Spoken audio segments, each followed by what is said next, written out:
కూడా ఉన్నారు. సో బాలకృష్ణ గారు, ఇక్కడ ఇష్యూ ప్రధానంగా 30 రోజులు అయితే 30 రోజుల్లో సహజంగా ఏదైనా ఒక కొత్త గవర్నమెంట్ కొత్త పని మొదలు పెడితే ఇష్యూ గుడ్ లక్ అనో బాగా చేస్తున్నారు, అది ఇంకా బాగా చేయండి అని చెప్తారు. అసలు 30 రోజులుగా తిట్ల కార్యక్రమం మొదలు పెట్టారు సార్. నిన్నో ప్రెస్ మీట్, ఇవాళ ప్రెస్ మీట్, రోజు తిట్టుడేనా? ఇకే పని వేరే పనే లేదా మీకు? ముందుగా సోదరులు రాజేందర్ రెడ్డి గారికి, కృష్ణభాస్కర్ గారికి నమస్కారాలు తెలియజేస్తూ, వాస్తవానికి మేము కూడా ఒక 6 నెలల వరకు 5 నెలల వరకు ఈ ప్రభుత్వానికి సమయం ఇద్దాం. కేటీఆర్ గారు ఆ రోజు చెప్పిన మాట అదే, ఫస్ట్ డే చెప్పిన మాట అదే. ఎగ్జాక్ట్లీ అప్పుడే ఎగ్జాక్ట్లీ మేము గవర్నమెంట్ వచ్చిన కొత్తలో మేము అనుకున్న మాట వాస్తవం. కానీ ఈ యొక్క ప్రభుత్వం యొక్క ఆచరణ, ఆలోచన మాకు రాను రాను అర్థమవుతూ ఉంది. వీళ్ళు ఇచ్చినటువంటి హామీలను నెరవేర్చుకునే ప్రయత్నం చేయకుండా ప్రజలకు ఇచ్చినటువంటి మాటను నిలబెట్టుకునే ఆ దిశగా వీళ్ళ కార్యాచరణ కనబడతలే. ఎంతసేపటికి గతంలో 10 సంవత్సరాల పరిపాలన కొనసాగించిన మా ప్రభుత్వం మీద బురద జల్లడం ద్వారా, మా ప్రభుత్వం మీద నెపాన్ని నెట్టివేయడం ద్వారా తప్పించుకునే ప్రయత్నం చేస్తున్నారు అనేటటువంటి భావన మొన్నటి అసెంబ్లీ సమావేశాలు చూస్తే స్పష్టంగా కనబడ్డది. ఒకటి. రెండవది, మేము మాట్లాడడం కంటే ఎక్కువ కూడా ముఖ్యమంత్రి గారే మాట్లాడారు. రేవంత్ రెడ్డి గారు ఏమన్నారు? డిసెంబర్ 9వ తారీఖు నుంచి ఈ రాష్ట్రంలో ఇందిరమ్మ రాజ్యం వస్తుంది, 2 లక్షల రుణమాఫీ చేస్తాము, ఇప్పుడు ఎవరున్నా మీరు రుణాలు తీసుకోరు రైతులు, 2 లక్షల రుణమాఫీ చేస్తామన్నారు. రేవంత్ గారే అన్నారు. వీడియో క్లిప్పింగ్స్ మీ దగ్గర కూడా ఉన్నాయి. అదేవిధంగా ఎవరు కరెంటు బిల్లులు కట్టకుర్రి, కాంగ్రెస్ ప్రభుత్వం కడుతుంది ఇందిరమ్మ రాజ్యంలో అన్నారు. 4,000 పింఛన్ ఇస్తామన్నారు. అసలు ఇంకా ఒక అడుగు ముందరికేసి ఆయన ఏమన్నారు? ఎవరు పెళ్లిళ్ళు చేసుకోకూరి రాష్ట్రంలో కాంగ్రెస్ ప్రభుత్వం వస్తుంది, డిసెంబర్ 9 తర్వాత ₹1,00,000 ఇచ్చి తులం బంగారం ఇస్తామని చెప్పి కూడా వారు మాట్లాడారు. ఇట్లా అనేక రకాలైనటువంటి మాటలు చెప్పింది వాళ్ళు. ఆచరణలో ఇవాళ ఆ మాటల్ని నిలబెట్టుకునే ప్రయత్నం చేయకుండా ఎంతసేపటికి మళ్ళీ మా మీద బురద ప్రయత్నం చేస్తూ ఉన్నారు. ఎంపీగా పనిచేస్తున్నారు, ఎమ్మెల్యేగా పనిచేస్తున్నారు, మీకు తెలియదైతే కాదుగా. డెమోక్రటిక్ ప్రాసెస్లో ఒక పార్టీకి మ్యాండేట్ పబ్లిక్ ఇస్తే అది 5 ఏళ్లకి, వాళ్ళు ఇచ్చిన కమిట్మెంట్ కూడా 100 డేస్లో కొన్ని చేస్తామని చెప్పారు. 5 ఏళ్ళు పోయా, 100 రోజులు పోయా, 30 డేస్కి ఇప్పుడు ఇన్ని తిట్లా అంటే. ఇప్పుడు ఇంకొకటి, ఇక్కడ మీరు మంచి 100 రోజుల లోపల చేస్తామని వాళ్ళు చెప్పింది, ఇప్పటికే వాళ్ళు ప్రాసెస్ మొదలు పెట్టారని చెప్పి వాళ్ళు కాంగ్రెస్ వాళ్ళు ఏదైతే చెప్తున్నారో మీరు కూడా అదే ప్రశ్న అడుగుతున్నారు. దీంట్లో ఏంటంటే 100 రోజుల్లో వీళ్ళు అన్ని చేస్తారనేటటువంటి నమ్మకం కూడా వాళ్ళ ప్రజలకు లేదు. ఎందుకంటే ఇక్కడ మీరు చూస్తే 6 గ్యారంటీలు ఉన్నాయి. ఈ 6 గ్యారంటీల్లో వీళ్ళు ఇచ్చినటువంటి హామీలు 13. రైతు భరోసా ఇప్పటికి అమలు కాలే, 15,000 ఎకరానికి, వ్యవసాయ కూలీలకు 12,000, 500 క్వింటల్ వడ్లకు బోనస్, ఇది అమలు కాలే. గృహజ్యోతి 200 యూనిట్ల వరకు ఉచిత విద్యుత్, ఇది అమలు కాలే. ఇందిరమ్మ ఇండ్లు అమలు కాలే. మహాలక్ష్మిలో మహిళలకు ప్రతి నెల 2,500 వృత్తి. ఇప్పుడు మహిళలంతా రాష్ట్రంలో ఎదురు చూస్తున్నారు.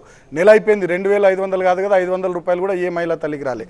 తర్వాత ఇక్కడ 500కే గ్యాస్ సిలిండరు, అసలు గ్యాస్ సిలిండర్లు దొరుకుతలేవు. 500 రూపాయల సంగతి దేవుడేరు, గ్యాస్ సిలిండర్లు దొరుకుతలేవు ఇందిరమ్మ రాజ్యంలో. ఇదొక్కటి. మహిళలకు ఆర్టీసీ బస్సులో ఉచిత ప్రయాణం అన్నారు, ఇదొక్కటి జరుగుతుంది. దీంట్లో కూడా ఇంకేం జరుగుతుందంటే చాలా గ్రామాలకు బస్ సర్వీసులు రద్దు చేశారు. నేను ఈ ప్రభుత్వాన్ని డిమాండ్ చేస్తా ఉన్నా, రాష్ట్రంలో ఎన్ని గ్రామాలకు బస్ సర్వీసులు నడుస్తున్నాయి, ఎన్ని మండలాలు, ఎన్ని నియోజకవర్గాల్లో బస్ సర్వీసులు నడుస్తున్నాయి, గతంలో ఎన్ని నడిచినాయి, ఇప్పుడు ఎన్ని నడుస్తున్నాయి, ఒక పేపర్ రిలీజ్ చేయాలి ఈ రాష్ట్ర ప్రభుత్వం. ఎందుకంటే సర్వీసులు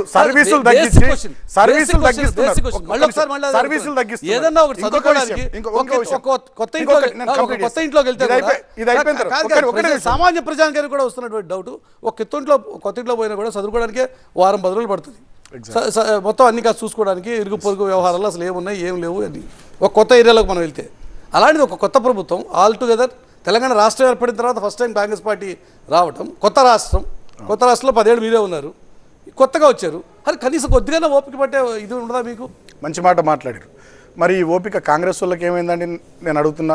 ఇవాళ ముఖ్యమంత్రి గారు నిన్న ఒక టీవీ ఛానల్ డిబేట్లో మాట్లాడుతూ కౌన్సిల్ను పట్టుకొని ఇరాన్ కేఫ్ అంటాడు, ఎమ్మెల్సీలను పట్టుకొని రియల్ ఎస్టేట్ డీలర్లను వారు మాట్లాడతారు. ఒక మంత్రి గారేమో బీఆర్ఎస్కి ఉచ్చావుతలేదంటారు, ఇంకో మంత్రి గారేమో ఇట్లా మీడియాని ఇట్లా గుద్దుతాడు. అంటే ఈ ఓపికలు ముఖ్యమంత్రి గారికి, మంత్రులకు ఏమైనాయి? అసెంబ్లీ వేదికగా ముఖ్యమంత్రి గారు మమ్మల్ని ఉద్దేశించి మాట్లాడినటువంటి మాటలేంది? ఓపికలు వాళ్ళకి లేవో మాకు లేవో, నెంబర్ 1. నెంబర్ 2, ఇవాళ పరిపాలన చేయమని వీళ్ళకి అవకాశం ఇచ్చారు. 64 సీట్లతో వీళ్ళకి అధికారం అప్పచెప్పారు. వీళ్ళు పరిపాలన చేసుడు ఇచ్చబెట్టి గత ప్రభుత్వం మీద దాడి చేసుడు ఎక్కడిది? ఇవాళ మీరు అంటున్నారు కొన్ని రోజులు ఓపిక పట్టాలని. డెఫినెట్గా మేము ఓపిక పట్టినాం. డిసెంబర్ 9వ తారీఖు తర్వాత ఇందిరమ్మ రాజ్యంలో ఇవన్నీ అమలు చేస్తామని చెప్పింది ముఖ్యమంత్రి గారు, వాళ్ళ మంత్రులు. ఇంకొకటి, యువ వికాసం, విద్యార్థులకు 5 లక్షల విద్యా భరోసా కార్డు, ప్రతి మండలంలో ఇంటర్నేషనల్ స్కూల్ కట్టాలంటే కొంచెం టైం పడుతుంది. దీనికి అవుతాం. ఈ కార్డు ఇవ్వడానికి ఏముందండి మా విద్యార్థులకు? తర్వాత చేయూత 4,000 నెల పింఛన్, ఇప్పుడు నెల అయిపోయింది కదా, మా మహిళా తల్లులకు 4,000 ఎందుకు పెన్షన్ ఇస్తలే? తర్వాత ఈ 10 లక్షల రాజీవ్ ఆరోగ్యశ్రీ బీమా లాంచ్ చేసినాం, అసలు లాంచ్ చేసుడు కాదు, 1 ఇయర్ అయింది. ఇది ఆల్రెడీ గత ప్రభుత్వ హయాంలో ఇది నడిచింది. కాబట్టి నేనేమంటున్నంటే వీళ్ళు మాటలు చెప్పడంలో ఉన్న శ్రద్ధ పనిలో లేదు, అది మేము గుర్తు చేస్తా ఉన్నాం. ఇంకోటి మమ్మల్ని ఆగుతలేరు అనేటటువంటి వీళ్ళు 2014 ప్రశ్న పదే పదే ఇందా నుంచి అడుగుతున్న ప్రశ్న మీకు కొద్దిగా ఓపిక పట్టే సహనం లేదా అని చెప్పి, కానీ అట్ ద సేమ్ టైం అధికార పార్టీ వైపు నుంచి కూడా కాన్ఫిడెన్స్ ఇచ్చే పని ఉండాలి కదా, అదే వారు అడుగుతున్న ప్రశ్న. మురళి గారు 10 ఏళ్ల కాడికి వెళ్ళి చెయ్యని పనులు ఇప్పటికి కూడా చేయని వాళ్ళు నెల రోజులకే గింత ఆగమై గింత గాబరైతారంటే మేము ఊహించుకోలే. గత ప్రభుత్వం మీద దాడి చేస్తారు అంటే వాళ్ళు చేసిన అప్పులకు వాళ్ళు చేసుకున్న దుర్మార్గాలు అంత ఇంత కాదు. ఒక్కొక్కటి తీస్తుంటే ఆ ఫైల్ అని చూస్తుంటే కళ్ళు తిరిగిపోతున్నాయి. ఎక్కడికి పోయినావు, ఎక్కడ తీసుకున్నావు, ఏది వదిలిపెట్టకుండా అవి తీయకపోతే ఎట్లా అంటే దోచుకొని తిన్నది వదిలిపెట్టేయమంటారా? ఎంక్వైరీ వద్దంటారా? అన్ని మాఫ్ అంటారా పాత ప్రభుత్వం అంటే? ఇక మేము చేసే అభివృద్ధితో పాటు దోసుక తిన్న ప్రభుత్వ సొమ్మును ఏది వదిలిపెట్టేది లేదు, అది కూడా చెప్తున్నాం మేము. ఎందుకంటే అంత ఇంత కాదని చూస్తే ఒక్కొక్కటి ఏంటిదండి అది? ఎమ్మెల్యేలా లేకపోతే ఏమన్నా ఇదా? ఏమనాల వీళ్ళని?